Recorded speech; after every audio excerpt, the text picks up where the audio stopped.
Hello everyone. So as I told earlier, here I am presenting you the general embryology, complete general embryology, a mega revision booster dose for your university exam. It is a must watch video. Those who know something in general embryology, consider this as a revision. I am sending the notes along with this, fine, in the form of PDF. You can refer that. Just go through the salient and the key points I am telling, I am stressing out, fine. And definitely you can, instead of writing nothing, definitely you can write at least 60 to 70% perfection for all the questions from general embryology. General embryology is a question, it's like a paper 1, fine, yes, and therefore you can expect any questions. You can expect any questions in general embryology. Unlike the systemic embryology, which they will be asking along with the short notes or along with the essay, general embryology, it will be a separate question. So you should have an idea. You should have an idea before you then only you can write the exam general embryology questions properly. Fine. Without much delay, fine. I am going to start here. Coming into the first point, okay. See the developmental timeline for ovulation. It will take some 2 weeks. Fine. Yes, and then from menses, that is from the last menstrual period to the ovulation, fertilization and implantation, it will take another some 3 weeks. The obstetrician will follow gestational age, that is some 40 weeks, or the menstrual age, which is 40 weeks or 280 days. The embryologist or radiologist follows the ovulation age or the post-consumption age, which is nothing else but some 38 weeks. The embryonic period, you should know, these are the very basic questions they will ask in Viva. Embryonic period is 3 to 8 weeks. Pre-embryonic period is before 3 weeks. Then fetal period is more than 8 weeks to 38 weeks or till the delivery. Fine. So you can see here pre-embryonic, embryonic and the complete fetal period. Fine. Yes. Coming to gametogenesis, as you know, chromosomes are present in the nucleus. There are 22 pairs of autosomes, 1 pair of sex chromosome. Fine. Yes. You know now 2n. That is small n means the number of chromosome. Capital N means the amount of DNA. Fine. Yes. Okay.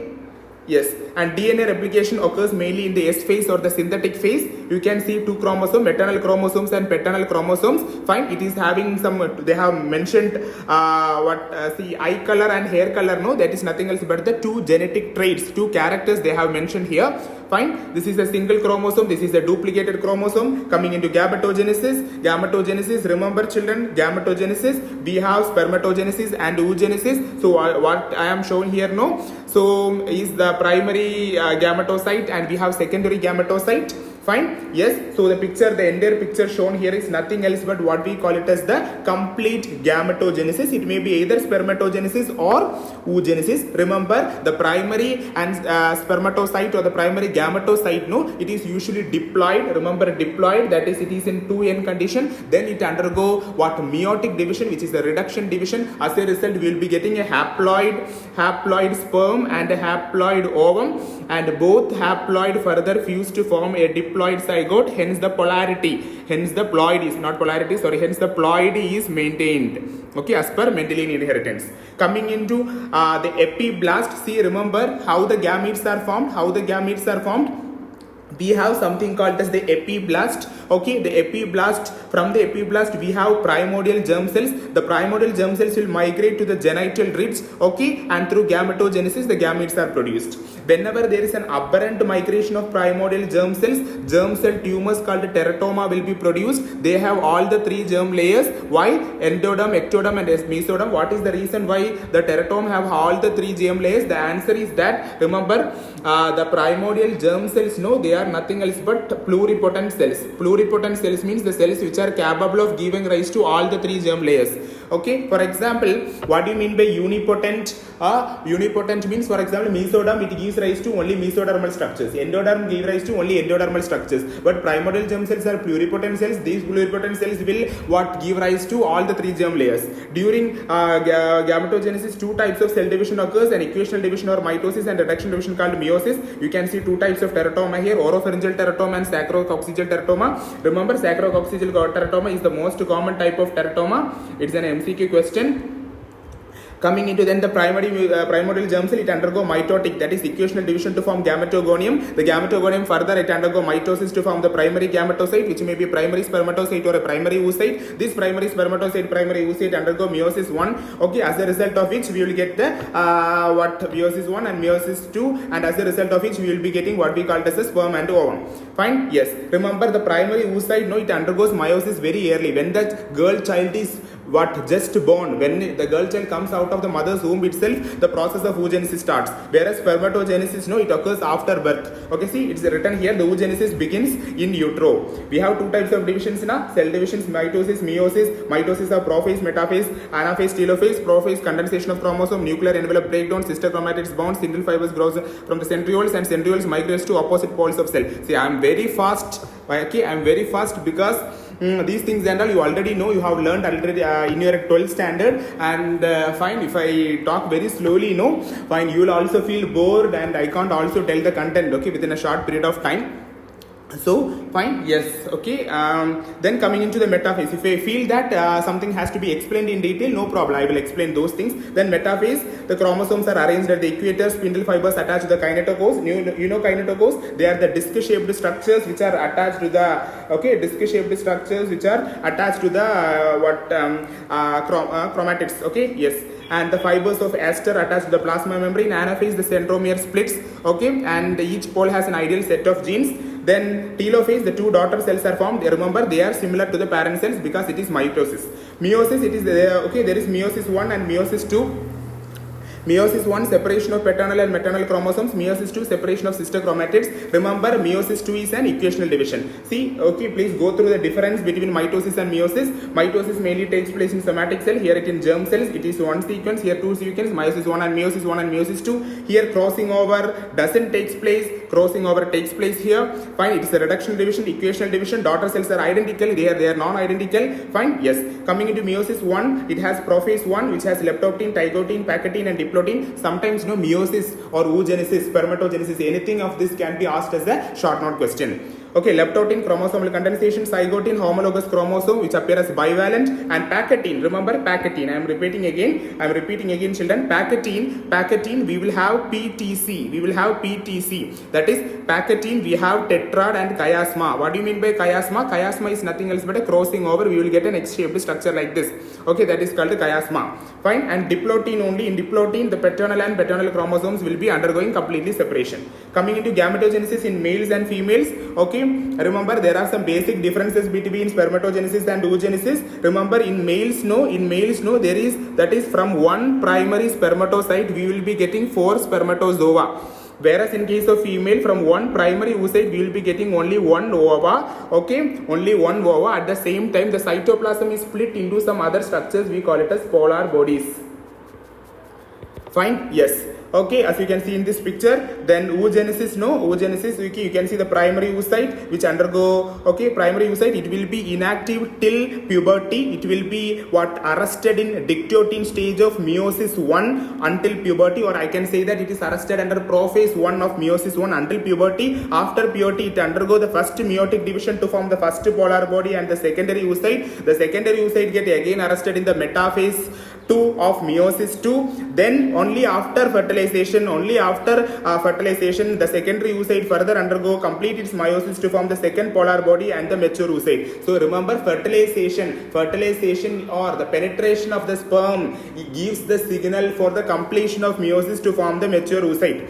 Primary oocyte is arrested in the diplotene stage of meiosis 1. After LH surge only it forms the secondary oocyte which happens in the puberty.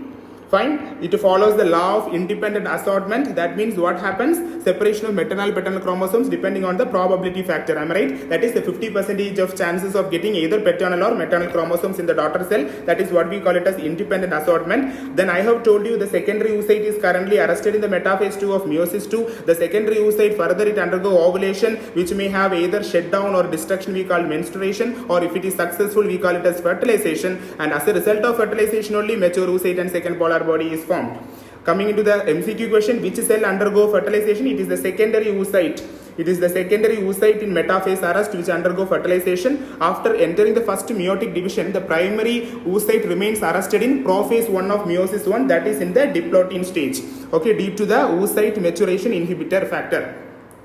Okay, see, you can see the ovary at birth. At the birth, you will see in ovary, you will see a primary oocyte, fine, and it is arrested in diplotin 1 of prophase 1. This is due to OMI or oocyte maturation inhibitor. And remember what will happen? And this oocyte maturation inhibitor is because of increased cyclic AMP, whereas in LH surge in puberty, it will reduce the cyclic AMP. Oocyte maturation inhibitor levels will be decreased. The primary oocyte will complete meiosis 1 to form secondary oocyte. See, PPP, primary oocyte arrested in prophase 1 until puberty is achieved. Coming into the testicles at birth, testicles are dormant. We only have primordial germ cells till puberty. Remember the total duration of spermatogenesis.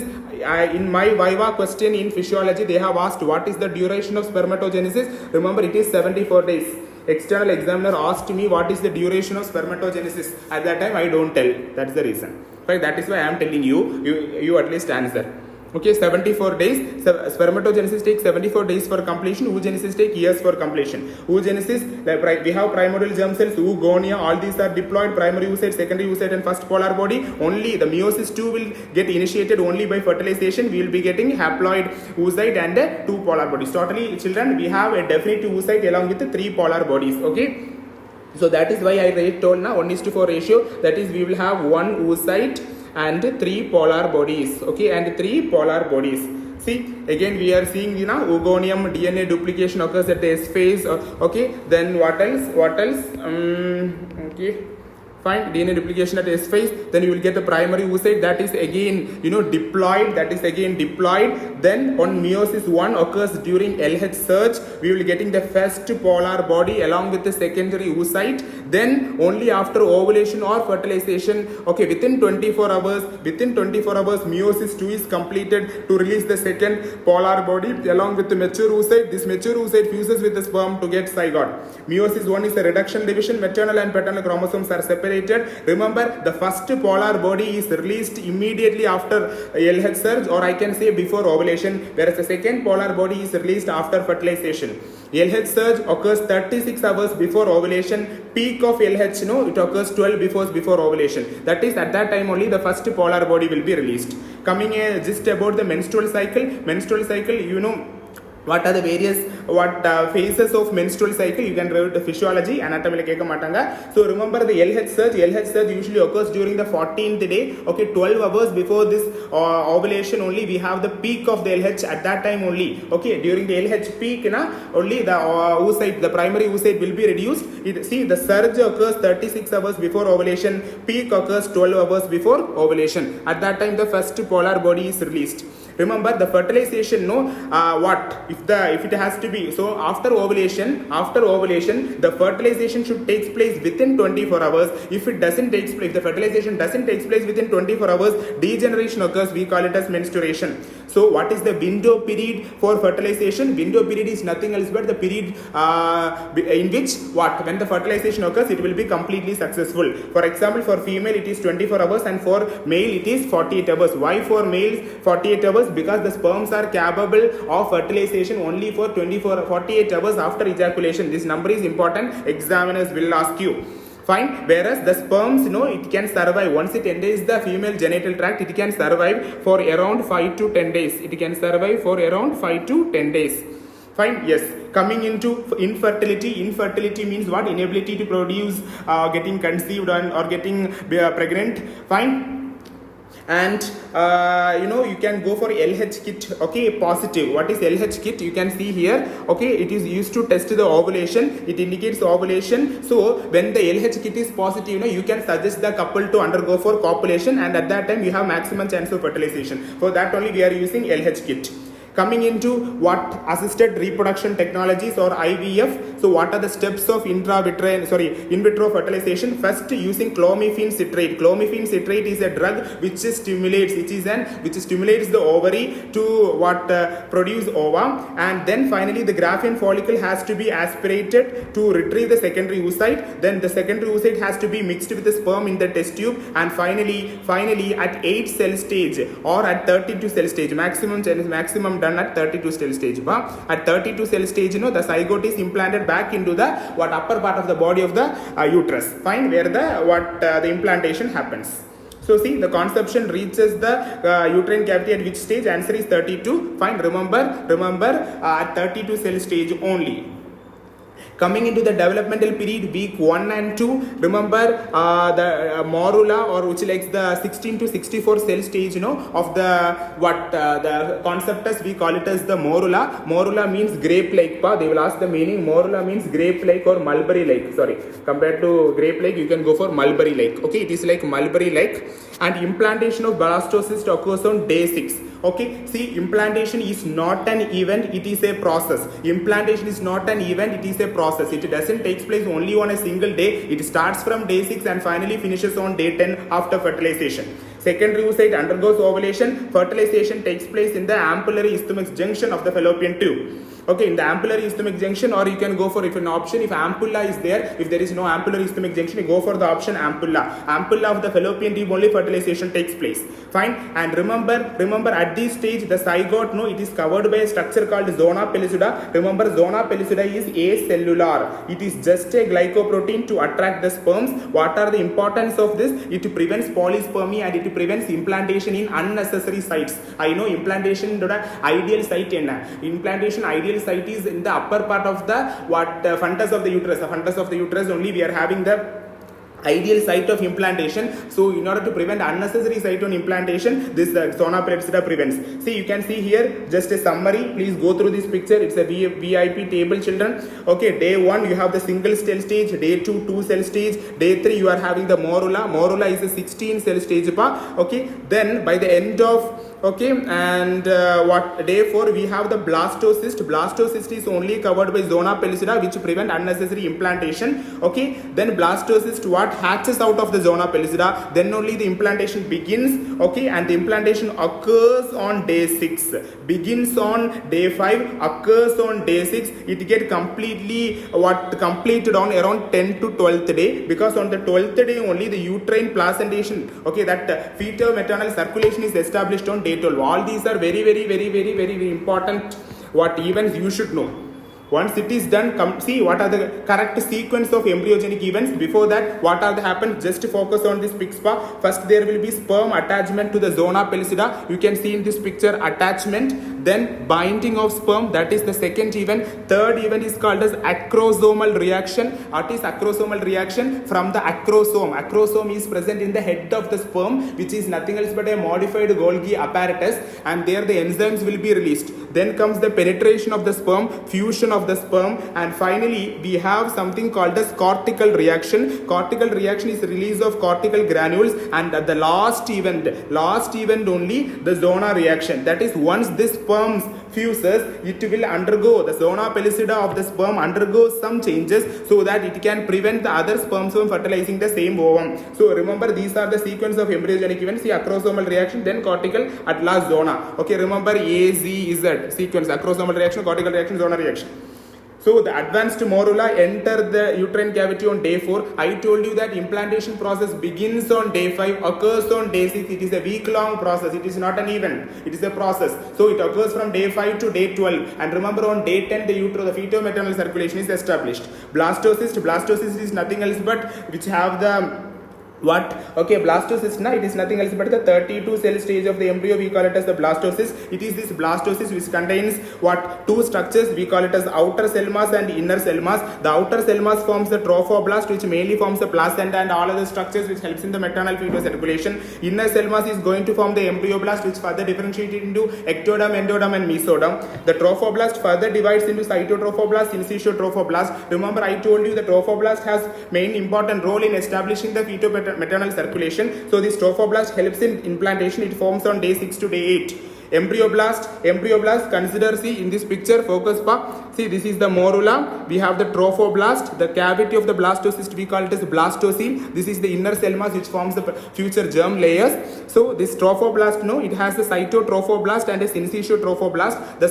It is the syncytial trophoblast which finally invade. It is like eating, it is like an eating. Fine, it will eat the uterine endometrium and it will go penetrate from there, from the syncytial trophoblast. Syncytial syncytia means multinucleated. From the syncytia trophoblast, the primary, secondary and tertiary chorionic villi will be formed. This through the villi, the feto-maternal or the placental circulation is established. So the question is, which out of cytotrophoblast and syncytia trophoblast? It is the syncytia trophoblast which helps the blastocyst to attach to the uterine endometrium.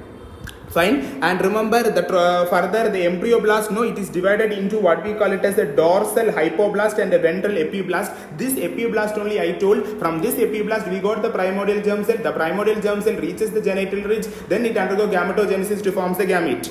Fine. Yes. As a result of the formation of these hypoblast and epiblast, we have two cavities formed here. As you can see in the picture, one is called as the amniotic cavity, another one is which is dorsally present, and another cavity which is ventrally present is the yolk sac cavity. See, you can see two cavities now. One is amniotic cavity. Remember, amniotic cavity, this is posterior and this is anterior. Consider. Fine. This is amniotic cavity and this is yolk sac which is anteriorly present. This is posteriorly present. Fine. Yes. And I told you the epiblast forms 3 germ layers in 3rd week. So gastrulation. Gastrulation is a very important short note question. Gastrulation occurs during the 3rd week of development. Remember how to remember? See, epiblast forms 3 germ layers. So 3 germ layers means it takes place in the 3rd week. Remember like that. Okay? Yes. Fine, you can see the blastocyst with the inner cell mass, blastocyst cavity, outer cell mass. These are the 3 germ layers: ectoderm, mesoderm, endoderm. Okay, all those things we will discuss soon. That is in the process of gastrulation. So that finishes week 1. In week 2, what is happening? In week 2, we are seeing the following thing. That is the further differentiation of embryoblast occurs. That is the first event. Second thing, the epiblast and hypoblast, yolk sac and amniotic cavity. All these things becomes more prominent. Okay. And at this time, and there will be further proliferation of syncytia trophoblast, and there will be further penetration of syncytia trophoblast into the uterine endometrium, which further attaches, or which firmly attaches the blastocyst. Okay, bear me for my poor handwriting, because I itself don't know what I am doing. Okay, that much I am little bit speed only, but I have no other way. Okay, firmly attach the I hope you can understand now. Okay, firmly attaches the blastocyst to the uterine endometrium. Fine, yes, or else you just decrease the speed in YouTube and watch. Fine. Okay, then double bleb sign in UCG, the USG. Okay, in ultrasonogram, you can see 2 bleb. One bleb is nothing else but the amniotic cavity, and another bleb is nothing else but the yolk sac cavity. It is normally seen in week 2. So this is the thing, events which happens in week 2. Okay, then coming into the week 3 and 4. See, I told you 3 germ layers are formed in week 3. That is why gastrulation occurs during the 3rd week. What do you mean by gastrulation? How the gastrulation occurs? The epiblast undergo proliferation to form a structure called the primitive streak. Remember, primitive streak is nothing else but a structure which is present in the middle. It is nothing else but a proliferation of the epiblast. Fine. From this only further processes 3 germ layers are formed. Fine. Yes. As you can see this picture, like if I am taking a section, so this is the embryonic, okay, disc with the amnion, yolk sac, and this is the shield. Fine. And this is the primitive streak, which is nothing else but a thickening of the epiblast in the middle. Primitive streak is nothing else but the epiblast undergo proliferation and thickening in the midline to form the primitive streak. Fine. I am then explaining using the transverse section. See, inside no, I am showing on picture. Sorry for the Malayalam. Okay. Yeah. So inside, we have what we call it as the embryo. The whole embryo 3-dimensional representation. It is a 3-dimensional representation, and I am taking a transverse section. See, I am taking a transverse section. Now you can see the primitive streak. This primitive streak only further form ectoderm above, endoderm below, and in between mesoderm. Don't worry, I will tell everything in detail again. Fine. Yes. So as of now, what you can see in this picture is 3 things. A dorsal ectoderm you can see now. This is the dorsal ectoderm. This dorsal ectoderm is going to form the next structure. We call it as a neural tube. That process we call it as neurulation. Then middle mesoderm is going to form the cardiovascular tube. Okay, like this, it is going to form a cardiovascular tube. Fine. Okay, it is going to form a cardiovascular tube like this. then the ventral endoderm is forms the gut tube. Fine, yes. So all these happens during the 3rd week. In fourth week, okay, actually in 4th week, or I can say 3rd week means what? How many days? Almost 21 days now. Yes. So, or in the 3rd and 4th week, we can say what? The complete gastrulation occurs. Actually, the gastrulation occurs, no, it starts at the end of the 2nd week or on the 14th day, and then it completes over by the some 21 days. Fine? Yes, that is during the 3rd week. So, gastrulation actually takes place during the 3rd week only. So, I told you that the epiblast undergo proliferation in the middle to form what we call it as the primitive streak. Fine? Yes, and remember this primitive streak, no, if you see this picture, one second. For example, I am drawing here like this. Okay, I am drawing here like this, and yes. So suppose this is amnion, this is yolk sac. So here only the primitive streak is formed. So can I say that the primitive streak is formed on the floor of amniotic cavity? Yes, I hope you understand, boys and girls. Fine, okay. So it is formed on the floor of the amniotic cavity. It appears at the caudal end and migrates at the cephalic end. Okay, just forget, don't confuse with this point. See, you can see this picture. This is the cephalic end. This is the caudal end. See, it appears first, it appears here, then it extends towards caudal end. That's it. Fine? Yes. Then coming into the germ layer derivatives, the germ layers undergo, I told you now, the surface ectoderm, endoderm, mesoderm. Actually, these are all formed because of 2 foldings of embryo called the lateral folding or head to toe folding or chordocephalic folding. So coming into the lateral folding, if you see a cross section, see whenever folding of embryo is asked, if you don't know to write anything, no problem, just draw this picture. Okay, if you know, see in the picture you can see, there is a yolk sac here. You can see the mesoderm with the amniotic cavity. So this is lateral folding. As a result of lateral folding means what? See, it will see this. This is the folding now. For example, if this is the okay, I'm drawing here. Okay, fine, like this. It undergo folding like this. Fine. Yes, this is the lateral folding. Okay, this is the lateral folding. As a result, you can see the well differentiated neural tube. Okay, and as a result of this, there is a small duct which is formed here, that is called the vitellointestinal duct or omphallomesenteric duct. It is this vitellointestinal duct which divides the, I told you, gut tube is formed. Gut tube has foregut, midgut and hindgut. The midgut is connected to that of the embryo via this vitellointestinal duct. Okay, so you can see the duct with the dorsal mesentery and all. Then we have the chordocephalic folding. As a result of chordocephalic folding, what is formed? Remember, as a result of the chordocephalic folding, remember children, both foldings occur simultaneously. It is not like lateral folding occurs first or chordocephalic folding occurs next. Both foldings occur simultaneously. See, okay, but a little bit more specifically speaking, I can say it is the chordocephalic folding which occurs first. Because of this chordocephalic folding only, what will be formed? The yolk sac undergo constriction. See, this is the size of the yolk sac initially. Finally, it will become constricted like this. So the size of the yolk sac decreases and the gut tube is formed as a result of this. Gut tube is formed as a result of the chordocephalic folding only. Okay, yes. Fine. Coming into the body tubes, children, neural tube is derived from the neural plate ectoderm, gut tube I told you endoderm, and cardiovascular tube from the mesoderm. See, again you can see in this picture endoderm, mesoderm. Fine. Neural plate ectoderm, notochord. Okay, notochord is nothing else but what? Further, okay, from the neural tube, a separation of a group of surface ectodermal cells undergoes formation, and this further undergo canalization. Okay, and finally it forms a notochord. Notochord will be completely it disappears, and the remnant of notochord. This is a very, very important MCQ question. What are the remnant of notochord? Number 1 is nucleus pulposus. Nucleus pulposus is present in the intervertebral disc, and number 2 is the apical ligament of axis. These are the 2 remnants of nucleus pulposus. In most of the book, only first is given, but second is also present. Fine? Yes. Okay, you can see the neural crest. Okay, just at least draw these pictures. Fine, this is the further cut section. See, at the end of all this, what will be happening? You will be seeing a heart tube, okay, surrounding with the cardiac jelly. Then you can see the pericardial cavity. Okay, you can see the neural tube, you can see the gut tube, all these things. Fine, yes. Coming into the ectoderm and neural crest cell derivatives. Okay.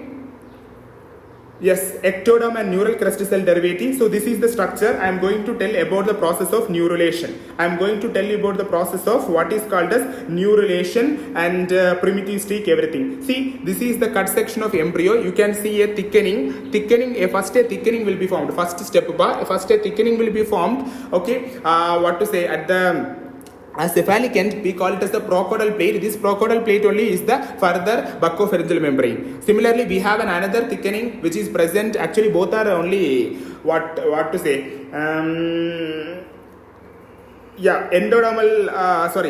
Both are made up of fusion of endoderm and ectoderm. Okay, see, remember procaudal plate number 1 and cloacal membrane both are formed as a result of both endo and ecto. Both endo and ecto, but no meso. Okay, no mesoderm. Okay, no mesoderm, only endoderm and ectoderm. Fine. Then you can see a notochord. Then what?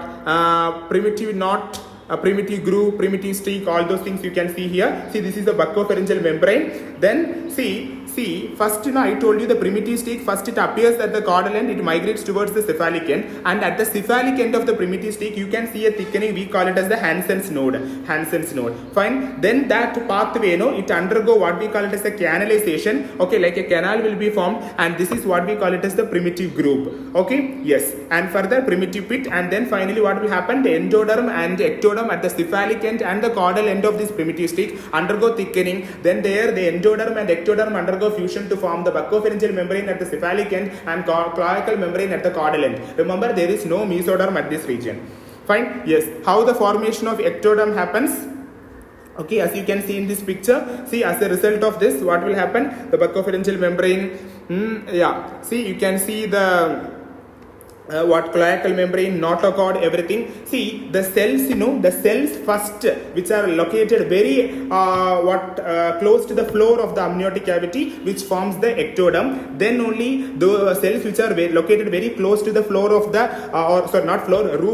floor of the yolk sac forms the endoderm, and the cells between these two forms the mesoderm. So the cells present on the floor of amniotic cavity forms the ectoderm, floor of the yolk sac forms the endoderm, and in between the cells forms the mesoderm. Coming into, see, these are the things you can see a little bit, a cut section you can see. See, this ectoderm itself, we have an ectoderm which is present at the center, we call it as the Neuro Ectoderm, and on the side, we have something called as the surface ectoderm.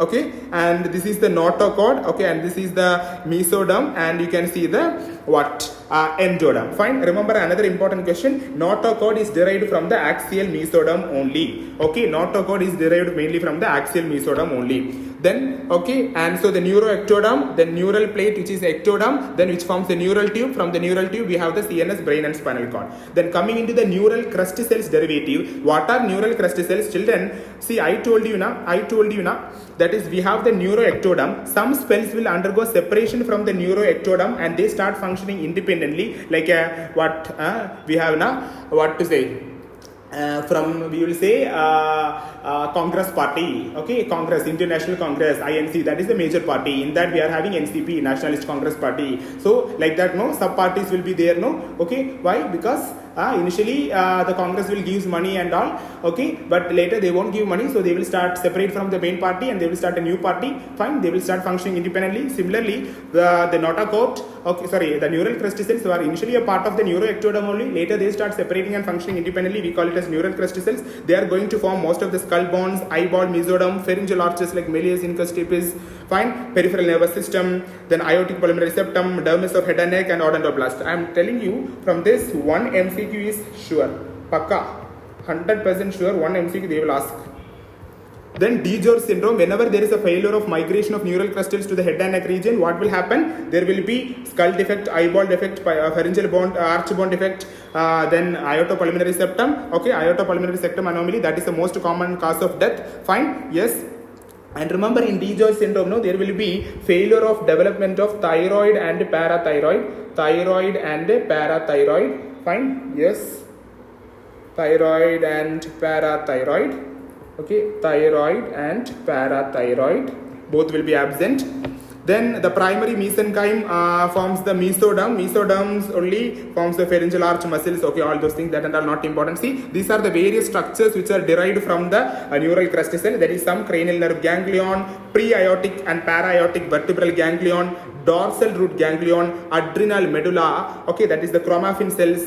Then components of the eye, dermal bones of the skull, conotruncal septum, aorticopulmonary septum anomaly, that is the most common cause of death. I have told you already. Pharyngeal arch cartilage, Meiosis incustapis, dermis of head and neck, and odontoblast. These are the various structures derived from the neural crusty cells. Coming into the surface ectoderm follows the following structures: epithelium, skin epithelium, sweat and sebaceous gland. Then remember myoepithelial cells. Myoepithelial cells are ectodermal in nature. Muscles are mesodermal in nature, whereas myoepithelial cells are ectodermal in nature. Very, very important VVIP point. Fine? Yes. Then what? Rathke's pouch, okay, from which the pituitary glands develop. Parotid, submandibular, sublingual, all the salivary glands are also ectodermal derivative. Coming into the neural plate ectodermal derivative, all muscles of the body are mesodermal in origin except sphincter pupillae, dilator pupillae. Muscles of the iris are ectodermal in origin. Fine. Then Neuro Hypophysis. Fine. I told you anterior pituitary is from anterior pituitary is from Rathke's pouch, which is surface ectoderm, whereas posterior pituitary, okay, which is formed from a downward extension of diencephalon or midbrain, forms the neurohypophysis, which is from neural plate ectoderm. All are derivatives of ectoderm except epidermis, yes, parotid, yes, neurohypophysis, yes, I told you neural plate ectoderm, erector pylorem. Remember, erector pylorem is nothing else but what? It is a smooth muscle in the skin. Remember, it is derived from mesoderm only. Fine. Yes, coming to the mesodermal derivative, I told you already, notochord is derived from axial mesoderm. Then we have the somites or the paraxial mesoderm. Don't worry, I will discuss somites next. Then we have intermediate lateral plate mesoderm. Then pleural, peritoneal, pericardial cavity. All these are formed again mesoderm only. Intermediate mesoderm forms the genitourinary system. You can see this picture, the notochord you can see at the center. Okay, and the sideways structure we call it as the somites. These somites are further undergoing division to form the lateral plate mesoderm or the LPM. Then we have the intermediate mesoderm forms the genitourinary system, and next one is called as paraxial mesoderm, intermediate mesoderm, and the lateral plate mesoderm. Fine, lateral plate mesoderm is located most laterally. See, this is the cut section again: amniotic cavity, yolk sac cavity, ectoderm, endoderm. The mesoderm undergo division. This is the notochord or nothing else but the axial mesoderm, and just side to the axial mesoderm, we call it as a paraxial mesoderm, okay.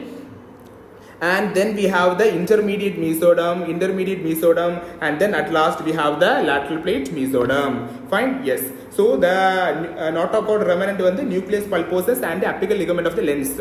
Lateral plate mesoderm, which has a dorsal somatic mesoderm and a ventral visceral mesoderm. Fine, that is going to form the what? Visceral and parietal layers of the pleural, peritoneal and pericardial cavity.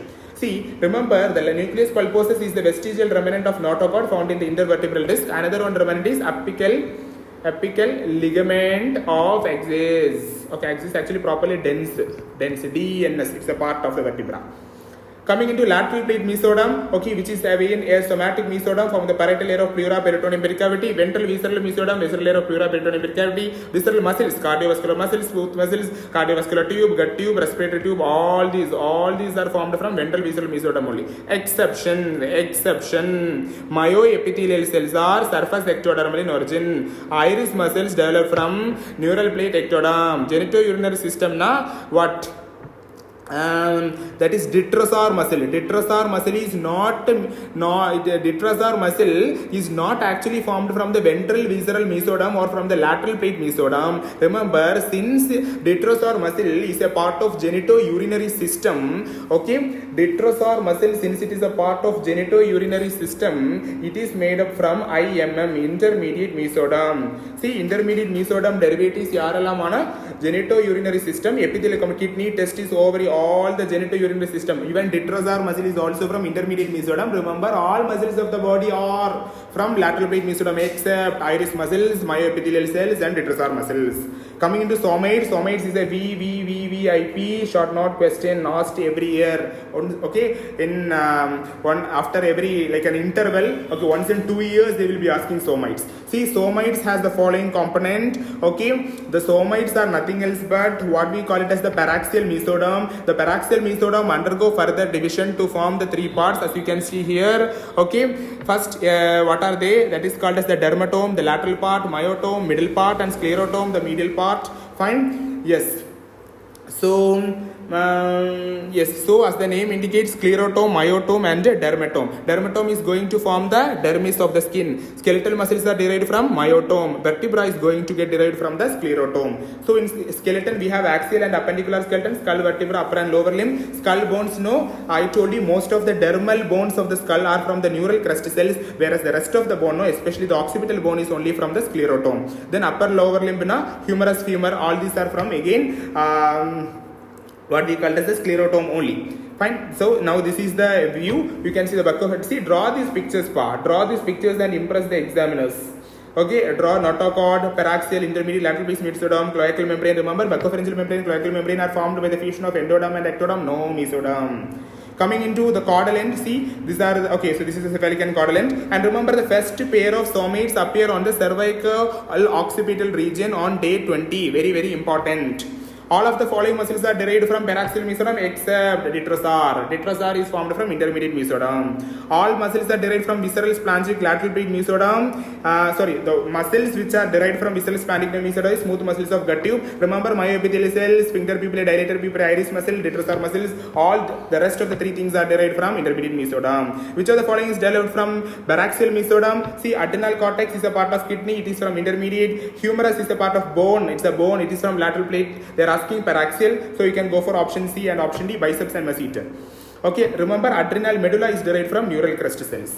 Vaginal epithelium is derived from endoderm of urogenital sinus. Okay. Yes, then coming into see, this is the embryo at this stage. At this stage, pharyngeal pouches is there, esophagus, lung, gut tube, liver, pancreas. You know, this is the vitellointestinal duct, or what we call it as the omphalomescentric duct. Okay, all those stuffs you can see it here. Fine. Yes.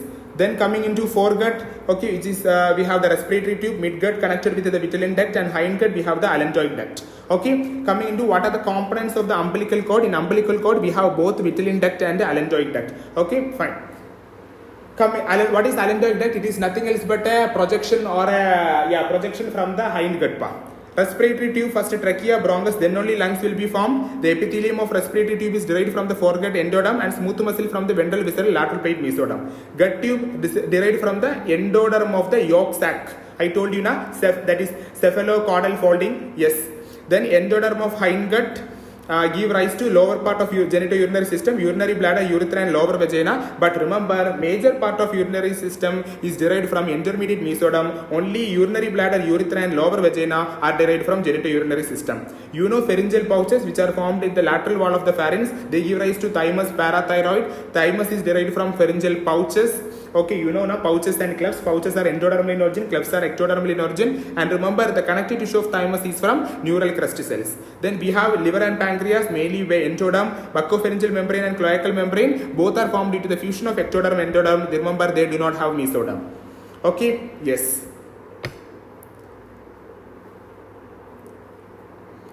Finally, the extra-embryonic mesoderm splits to form. Okay, yes, we have, you know, the primary mesoderm. Okay, the mesoderm which is formed first, we call it as the primary mesoderm or the extra-embryonic mesoderm. Fine, this actually splits, you know, as a result of which an embryonic cavity will be formed. Okay, and which is connected by what we call it as the connecting stalk. And remember, this connecting stalk only forms the future umbilical cord.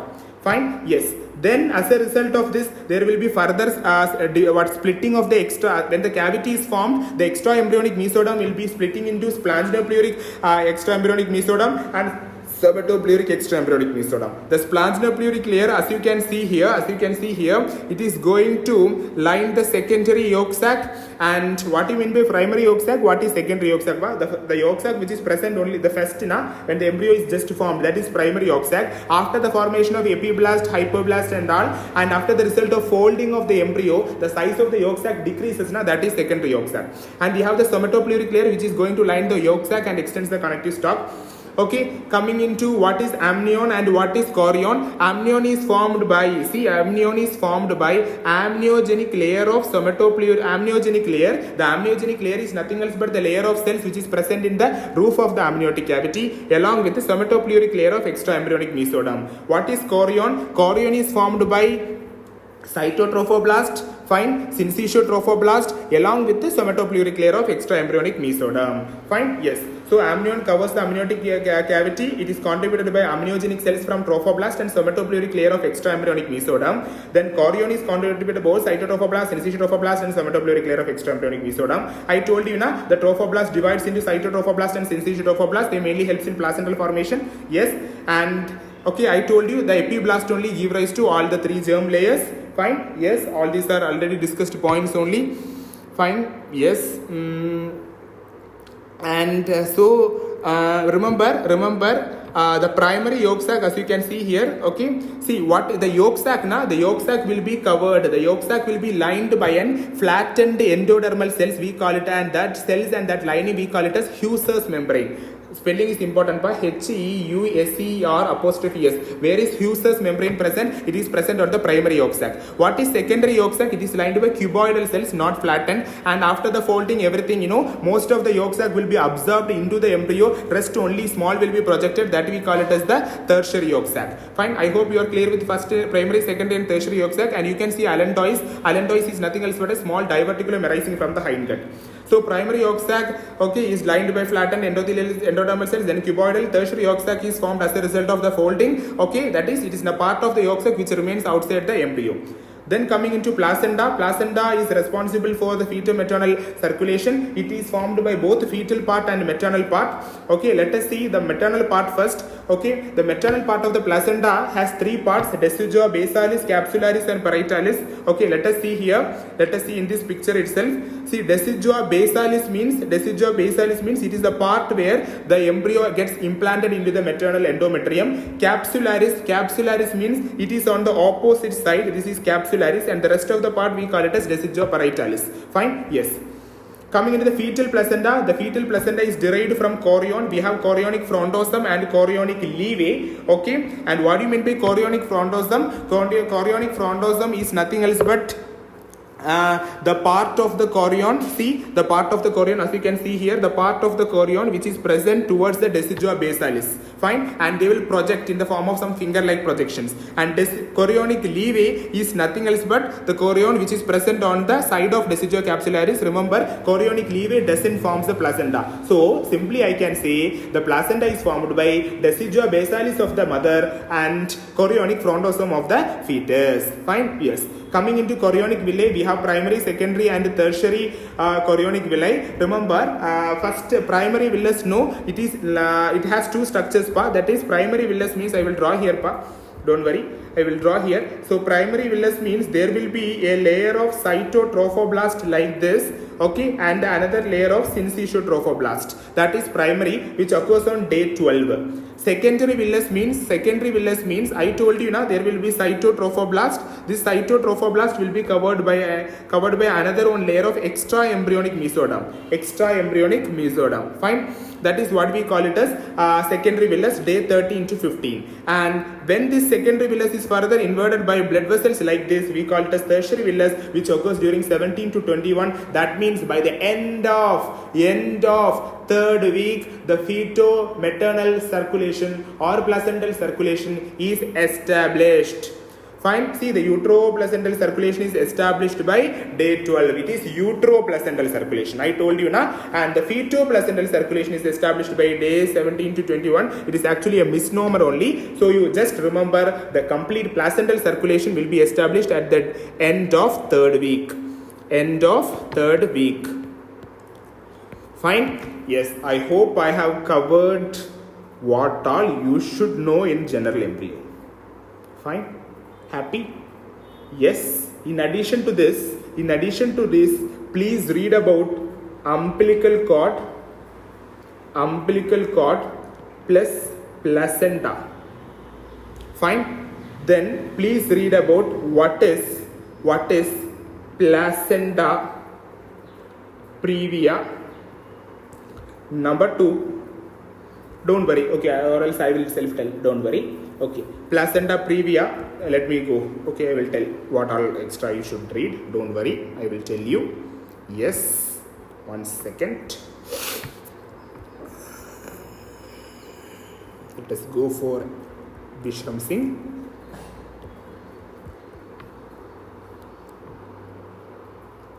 Yes. See, let me start. Okay, just revising Vishram Singh. What all we have studied. Okay, let us start with the in general embryo, male reproductive system, testes, epididymis, seminal vesicle, prostate, penis, ovaries, all these, you read in anatomy, so don't worry. Then you have studied what are the, yes, see the endometrium has 3 layers, that is the stratum basale, stratum spongiosum and stratum compactum. Okay, these are the 3 layers. Okay, these are the 3 layers of uterus. Fine, these are the 3 layers of uterine endometrium. Okay, please remember this point. Then once that is done, what happened? I'm not able to, 1 second.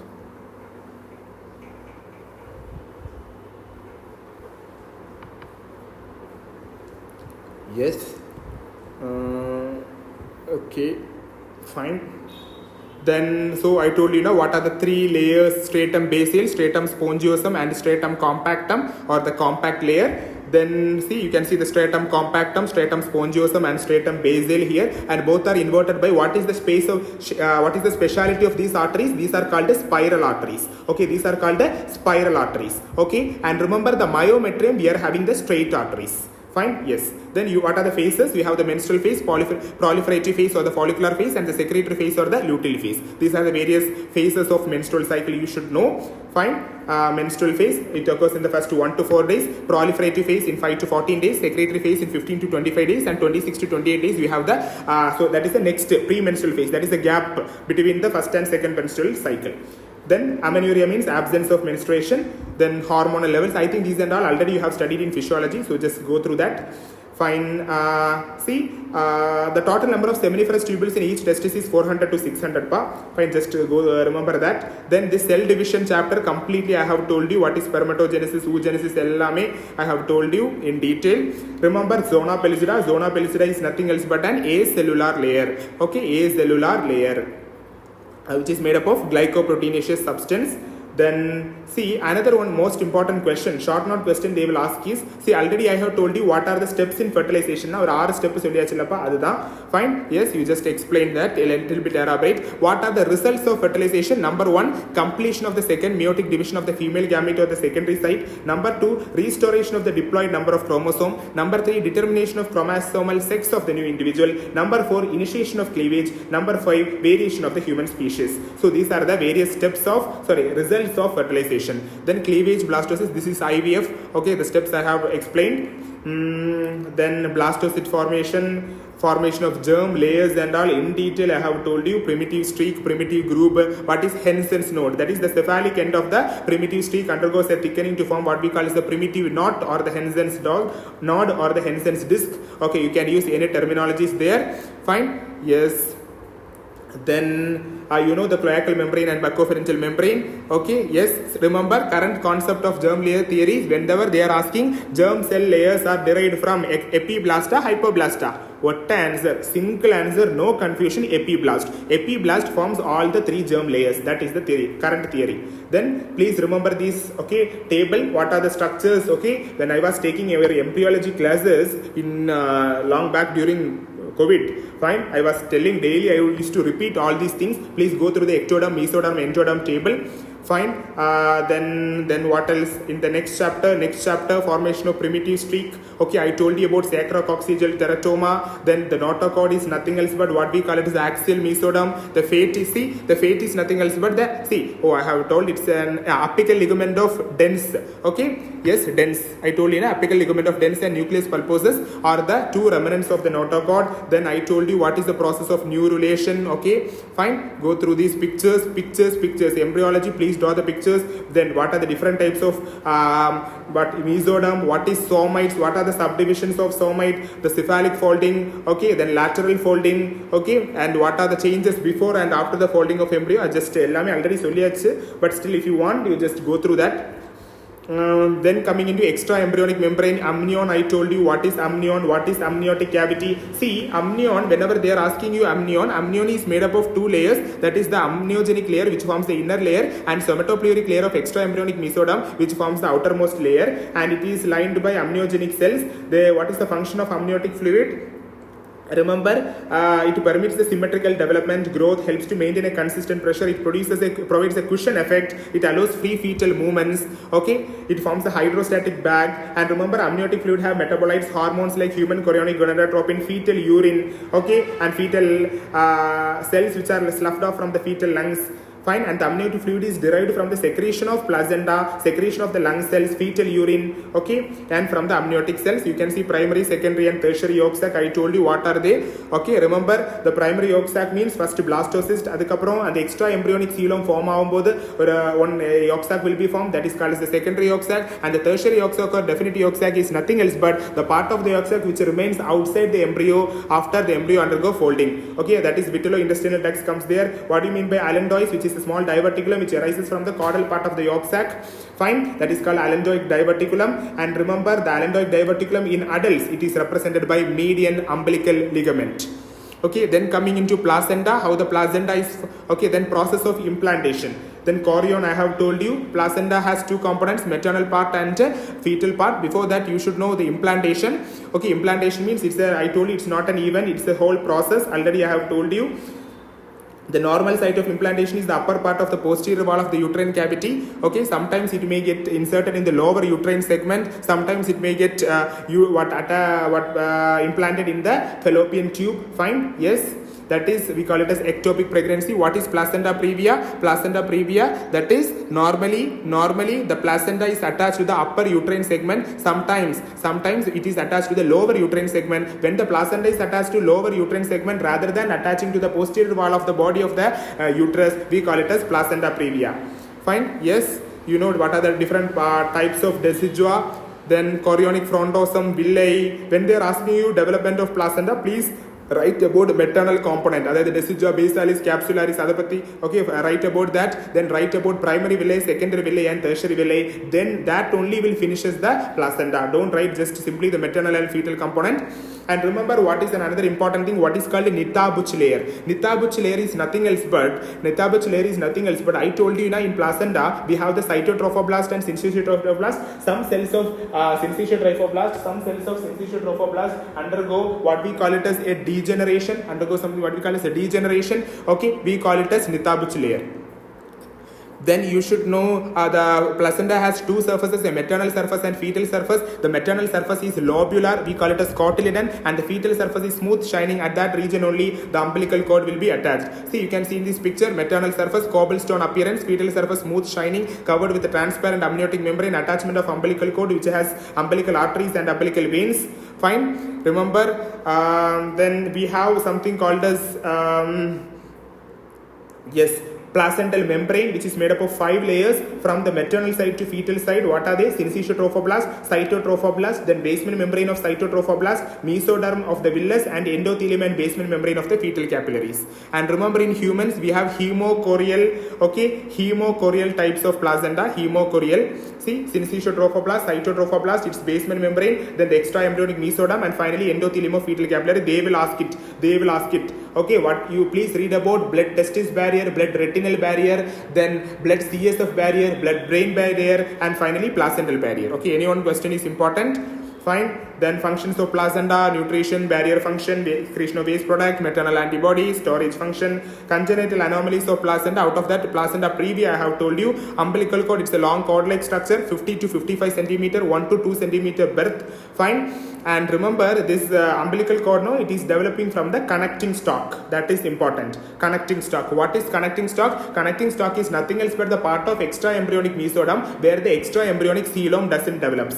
Fine? Yes. And remember the umbilical vessels, no, we have a mucoid generation, mucoid substance, we call it as Wharton's jelly. What are the contents of umbilical cord? 2 umbilical artery and 1 umbilical vein. Remember, the other umbilical vein undergo degeneration. Okay, so the left is left umbilical vein. Okay, remember like that. Remains of allantoic diverticulum and vitellointestinal duct and Wharton's jelly. Fine. Then you have 2 types of twins, dizygotic twins and monozygotic twins. Fine. Just see this picture. What do you mean by dizygotic twins? That means 2 zygotes will be formed, 2 different stages of 2 separate maturation, 2 blastocyst, 2 implantation of 2 blastocyst, separate placenta will be formed. Okay, and separate chorionic sacs, or sometimes fused to placenta with the fused to chorionic sacs. That is called the dizygotic twins. Fine. Yes, and then we have the monozygotic twins. That is one zygote, one blastocyst only, but this further blastocyst, they further undergo division. Why? Because they have 2 inner cell mass, and finally these 2 inner cell mass, they all get implanted in the uterus within a common placenta, common chorionic sac, but 2 different amniotic cavity. That is called the monozygotic twins. Fine. I hope that finishes our what we call it as our embryology. I hope this video is useful for you. All the very best, children. Thank you very much. Fine. Hope this is useful. Correct. It's like 1 hour. Okay, 1 hour we have finished the complete general embryology. Good. Thank you.